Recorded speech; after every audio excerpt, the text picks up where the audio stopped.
ఉండిపో ఎప్పుడు నాతోనే హొయ్యా రే హొయ్యా రే హొయ్యా హొయ్యా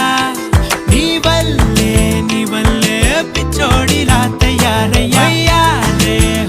రే హొయ్యా హొయ్యా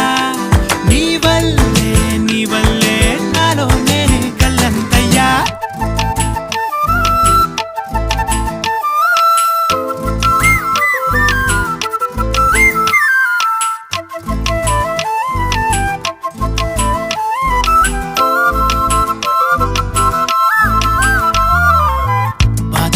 భరించడం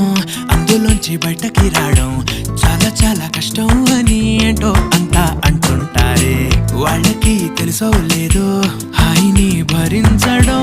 అంతకన్నా కష్టం కదా అందుకు